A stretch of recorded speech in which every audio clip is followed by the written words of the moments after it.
प्यारे बच्चों, आप सभी कैसे हो। लर्निंग विद सत्या में आपका स्वागत है। आज हम कक्षा छठी वसंत भाग 1 पाठ है लोकगीत। जैसा कि आपको पाठ के नाम से ही पता चल रहा है कि लोकगीत लोगों के द्वारा गाए जाने वाले गीत। हमने विभिन्न प्रकार के गीतों के नाम सुने हैं, गीत भी सुने हैं, जैसे हरियाणवी गीत, राजस्थानी गीत, गुजराती गीत, पंजाबी गीत। इस तरीके से ये सारे के सारे हैं जो लोकगीत हैं। ये वहाँ की जो लोग हैं, जिस स्टेट से बने हैं गीत, उस वहाँ के लोग इन गीतों को गाते हैं। इन्हीं के आधार पर इनका नाम भी पड़ा है। तो हम पाठ को ध्यान से पढ़ने से पहले एक बार लेखक के बारे में जान लेते हैं। इस पाठ को लिखने वाले हैं भगवत शरण उपाध्याय जी, जिनका जन्म है वो 1910 में उत्तर प्रदेश में हुआ था। इन्होंने बहुत कुछ लिखा है साहित्य में, और इनकी हिंदी साहित्य में 100 से भी अधिक पुस्तकें प्रदान की हैं, और जिनमें ज़्यादातर है निबंध और संस्मरण हैं। तो पाठ को हम पढ़ते हैं। लोकगीत का अर्थ क्या है? जनता का संगीत या जनता का गीत। लोकगीत अपनी लोच, ताजगी और लोकप्रियता के कारण शास्त्रीय संगीत से अलग होता है। देखिए, जो लोकगीत है उसके अंदर ताजगी होती है, लोगों के द्वारा वो बहुत प्रिय होता है, लोग उसको समझते हैं, गाते हैं। तो इसके कारण यह जो शास्त्रीय संगीत है, क्लासिकल म्यूज़िक है, जो उससे बिल्कुल अलग होता है। इसकी रचना अधिकतर गाँव में विभिन्न अवसरों पर गाने के लिए स्त्रियों के द्वारा की जाती है। इसकी जो रचना, मतलब इसकी जो इन गीतों को जो बनाया जाता है, गांव के लोग हैं अधिकतर इनको बनाते हैं। और ये गांव में विभिन्न अवसरों पर, जैसे शादी है, जन्मदिन है, जन्मोत्सव है, इस तरीके से इन गीतों को इन अवसरों पर गाया जाता है। और स्त्रियां इन गीतों को ज़्यादातर गाती हैं। इन्हें ढोलक, साधारण ढोलक, झांझ, करताल, बांसुरी आदि वाद्य यंत्रों की मदद से गाया जाता है। कुछ समय पहले लोकगीतों को शास्त्रीय संगीत से कम समझा जाता था, लेकिन बदलते समय ने लोकगीतों और लोक साहित्य को उच्च स्थान दिया है। अब आप देखते हैं हरियाणवी गीत हैं जो अपने यहाँ ही नहीं, फ़ॉरेन में भी बहुत लोग अपने शो करते हैं, वहाँ जा कर के राजस्थानी गीतों के शो होते हैं वहाँ पर। तो अब ऐसा नहीं है कि लोकगीत उसी क्षेत्र से जुड़े रहेंगे, अब ये हर जगह पर इनको गाया जाता है। और जो क्लासिकल म्यूज़िक है उनसे कम इनको अब नहीं समझा जाता है। अब ये भी अच्छे खासे शहरों में गाए जाते हैं, और इन पर गीतों को बड़े ही आनंद से सुना जाता है। आप देखते हैं बहुत सारे लोग हैं जो गायक हैं जो अब हिंदी में, पंजाबी में और हरियाणवी में भी अपनी एल्बम निकालते हैं, जो लोगों के द्वारा बहुत ही पसंद भी की जाती हैं। विविध बोलियों में अनेक लोगों ने लोक संगीतों का संग्रह कर इन्हें प्रकाशित किया है। लोगों ने बहुत सारे गीत गाए हैं और उनका एक किताब है बनाई है, फिर उसको प्रकाशित किया है। और लोकगीत कई प्रकार के होते हैं। आदिवासियों का संगीत तो बड़ा ही ओजस्वी और सजीव होता है। ओजस्वी मतलब वीर रस से भरे हुए होते हैं, हमें कहीं ना कहीं जो है ऊर्जा प्रदान करते हैं। आदिवासी मध्य प्रदेश, दक्कन, छोटा नागपुर में गोंड, खांड, ओराव, मुंडा, भील, संथाल आदि क्षेत्रों में फैले हुए हैं। ये सारे आदिवासियों के द्वारा गाए जाने वाले गीत भी बड़े ही प्रिय होते हैं। इनकी जो गीत हैं इनके द्वारा गाए होते बड़े सजीव होते हैं, जैसे मतलब लिविंग थिंग्स होते हैं, उस तरीके से बिल्कुल ही जान डाल देते हैं सुनने वाले मनुष्य के अंदर। तो इसके बाद इनके गीत और नाच अधिकतर 20-20 आदमियों, औरतों के दल में एक साथ या एक दूसरे के जवाब में गाए जाते हैं। जैसे पुरुष लोग हैं, कोई प्रश्न पूछते हैं गीत गाते गाते, औरतें उसका उत्तर देती हैं गीत गाते गाते। इस तरीके से ये लोग हैं जो नाच भी करते हैं, गाना भी करते हैं और मनोरंजन भी करते हैं। दिशाएं गूंज उठती हैं, इनका जीवन नियम की जकड़न से आज़ाद, बिना रोक टोक के लहराता है। पहाड़ियों के गीत भिन्न भिन्न रूपों में होते हैं। पहाड़ी लोग हैं जो उनके गीत भी भिन्न भिन्न नाम है, भिन्न भिन्न रूप है उनके। जैसे गढ़वाल की तरफ जो गीत जाते हैं, गढ़वाली, किन्नौर, कांगड़ा आदि के अपने अपने गीत हैं। और उन्हें गाने की अपनी अपनी विधियाँ हैं। ये अपने अपने तरीके से इन गीतों को गाते हैं, अलग अलग तरीके हैं सबके गाने के। विभिन्न होते हुए भी इन गीतों का नाम है जो पहाड़ी पड़ गया है, क्योंकि ये सारे के सारे गीत हैं जो वो पहाड़ी क्षेत्र से जुड़े हुए हैं। गढ़वाल है, किन्नौर है, कांगड़ा, ये पहाड़ी क्षेत्र है। इनके सभी लोगों के नाच और गान को हम पहाड़ी कहते हैं। वास्तविक लोकगीत तो गांव और देहातों में पाए जाते हैं। गांव और देहातों में, जहाँ पर गांव है वहाँ पर इन वास्तविक लोकगीतों के बारे में बताया गया है। इन गीतों में देहाती लोगों की जान होती है। देहाती मतलब जो गांव के लोग हैं उनकी जान होती है, क्योंकि वो गीत है ना जो उनके एक्सपीरियंस से बने हुए होते हैं, उनके अनुभवों से बने हुए होते हैं। इसीलिए हर व्यक्ति उन गीतों को बड़े ध्यान से सुनते हैं, समझते हैं। वे चेता, कजरी, बारहमासा, सावन आदि के लोकगीत मिर्ज़ापुर, बनारस, उत्तर प्रदेश के अन्य पूर्वी और बिहार के पश्चिमी जिलों में गाए जाते हैं। बंगाल में बाउल और भतियाली, पंजाब में माहिया, हीर रांझा, सोहनी महिवाल संबंधी गीत और राजस्थान में ढोला मारू के लोकगीत बड़े चाव से गाए जाते हैं। बंगाल में बाउल गाया जाता है, बाउल और भतियाली, और पंजाब में माहिया और हीर रांझा, सोनी महिवाल ये पंजाब से संबंधित हैं सारे के सारे, और राजस्थान से संबंधित है ढोला मारू।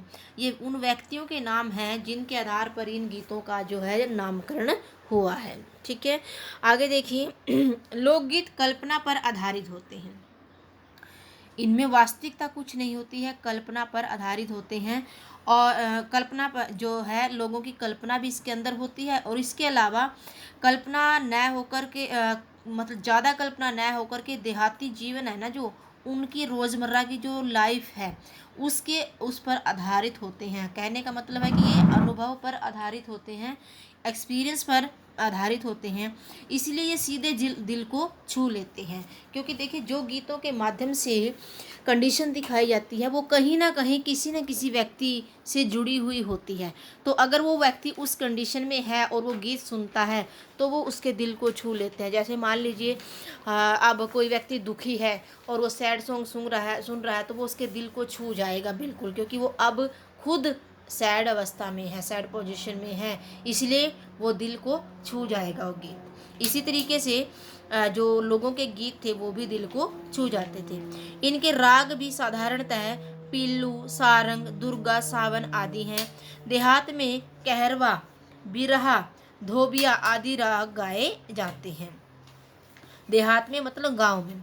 लोकगीतों की भाषा ग्रामीण होने के कारण बड़ी आह्लादकार और आनंददायक होती है। आह्लादकार और आनंददायक होती है मतलब आनंद देने वाली होती है। आह्लादकर होता है आनंद देने वाली, सुनकर के आनंद आता है इन गीतों को, और मस्त हो जाते हैं। जब तक गीत सुनते हैं अपने दुख सब भूल जाते हैं, अपनी पीड़ा भूल जाते हैं और मस्ती के आलम में आराम से गीत सुनते हैं। यही इनकी सफलता का कारण भी है। भोजपुर में विदेशिया लोकगीत समूह में गाते हुए गाँव में घूमते हैं। विदेशिया जो है ये भोजपुरी में गाया जाता है, बिहार में भी गाया जाता है। इसके ऊपर बहुत सारे हम गाने भी देखते हैं, फिल्में भी देखते हैं। ठीक है, तो ये इसलिए इसका नाम विदेशिया बहुत ही प्रसिद्ध है। इनका विषय है जो रसिका, प्रेमी और प्रियाओं पर तथा परदेसी पर आधारित होता है। क्योंकि आप देखते हैं आदमी है जो कमाने के लिए बाहर निकल जाते हैं तो उसके विरह में, दुख में ये गीत है जो गाए जाते हैं कि विदेशी कब आओगे, विदेशिया कब आओगे। इस तरीके से इन गीतों का नामकरण हुआ है विदेशिया। ठीक है, औरत है जो अपने पति का इंतजार करते हुए इस तरीके से गीत गाती है तो इसका नाम पड़ गया विदेशिया। इसीलिए इसमें जो है प्रेमी और प्रियाएं हैं इनका मुख्य भूमिका दी जाती है। इनमें करुण रस और विरह का रस बरसता है, मतलब इसमें करुण रोना आता है, इस तरीके से सैड सॉन्ग जिनको हम बोलते हैं, और विरह एक दूसरे से जुदा होते हैं वो उनका रस है जो वो रस इसमें दिखाई देता है। जंगल की जातियों में भी दल गीत, बिरहा आदि पर गाए जाते हैं। पुरुष और स्त्रियां जो दल बांधकर मतलब ग्रुप, समूह बना करके एक दूसरे का जवाब में गाते हैं। कुछ समय से इस प्रकार के दलीय गायन में बहुत कमी आई है। जैसे जैसे धीरे धीरे समाज है तरक्की की ओर बढ़ रहा है, वैसे वैसे धीरे धीरे हमारे कल्चर है, हमारे कस्टम है, वो कहीं ना कहीं कम होते जा रहे हैं। तो अब जो ये गान हैं जो समूह बना करके गाते थे, इनमें भी कमी देखी जा रही है। बुंदेलखंड में आल्हा के गीत गाए जाते हैं। इनका आरंभ है जो चंदेल राजाओं के राजकवि जगनिक द्वारा रचित आलाउद्दीन की वीरता के महाकाव्य से माना जाता है। आलाउद्दीन व्यक्ति का नाम है, उनकी वीरता से ही इन गीतों का जन्म हुआ है। आला इसीलिए इनको कहा जाता है। तो आला गीत है जो बुंदेलखंड से संबंध रखते हैं। धीरे धीरे दूसरे देहाती कवियों ने अपनी बोली में उतारा। धीरे धीरे क्या हुआ, उन गीतों को जो गीत हमें पसंद आ जाते हैं, उन गीतों को धीरे धीरे हम अपनी भाषा में, अपनी बोली में, जो अपनी बोली बोली जाती है उसमें हम उनको उतारना शुरू कर देते हैं, गाना शुरू कर देते हैं। आज भी इन गीतों को बड़े प्रेम से गाया जाता है। इन गीतों को नट रस्सियों पर खेल करते हुए गाते हैं। नट जो वो पतली सी रस्सी के ऊपर करतब दिखाते हैं, उनको बोलते हैं नट। वे गीत गद्य पद्यात्मक होते हैं, उनके अपने बोल होते हैं। ये गीत गाने वाले भी होते हैं और बोलने वाले भी होते हैं, और इनकी भाषा है जो बोल है वो अपने खुद के होते हैं। आगे देखिए, हमारे देश में स्त्रियों द्वारा गाए जाने वाले लोकगीतों की संख्या अधिक है। इनकी रचना भी वे ही करती हैं, औरतें ही करती हैं। आदमियों द्वारा भी लोकगीत गाए जाते हैं। हरियाणा में जैसे रागनी गाई जाती है, सांग होते हैं, इनमें आदमी हैं जो बहुत अच्छे अच्छे गीत गाते हैं। लेकिन जो औरतें हैं, बहुत सारे लोकगीत हैं जो औरतें गाती हैं, इसलिए इनका ज़्यादातर जो औरतें हैं इनका निर्माण भी वही करती हैं। भारत के लोकगीत अन्य देशों से भिन्न हैं, क्योंकि अन्य देशों में स्त्रियों के गीत आदमियों से अलग नहीं होते। हमारे देश में विभिन्न अवसरों पर विभिन्न गीत गाए जाते हैं। जैसे जन्म के समय हम जन्म के लिए गीत गाते हैं, विवाह के समय विवाह वाले अलग अलग गीत गाते हैं, मटकोड़, जोनार आदि ये जो रस्म होती है इनके ऊपर हम अलग अलग गीत गाते हैं। इन अवसरों पर गाए जाने वाले गीतों का संबंध है जो प्राचीन काल से है। महाकवि कालिदास ने भी अपने ग्रंथों में सोहर, बानी, सेहरा आदि गीतों का वर्णन किया है। मतलब ये बहुत लंबे समय से चले आ रहे हैं। बारहमासा गीत आदमियों के साथ साथ स्त्रियां भी गाती हैं। बारहमासा 12 प्लस मास, इन गीतों में 12 महीने हैं जो हमारे देसी चैत, सावन, भादवा, असज, कत्तक, इन सारे महीनों का जिक्र आता है और हर महीने के बारे में इनमें बताया जाता है, इसीलिए इनका नाम पड़ गया 12मासा गीत। स्त्रियों के गीत दल बांधकर मतलब ग्रुप बना करके गाए जाते हैं। इनके स्वरों में मेल नहीं होता फिर भी अच्छे लगते हैं। गांव और नगरों में विवाह और जन्म के अवसरों पर गाने के लिए गायिकाएं बुलाई जाती हैं। होली, बरसात के में गाई जाने वाली कजरी सुनने वाली होती है। पूर्वी भारत में अधिकतर मैथिल कोकिल विद्यापति के गीत गाए जाते हैं। ये अच्छे कवि हुए हैं, इनके गीत हैं जो वो गाए जाते हैं।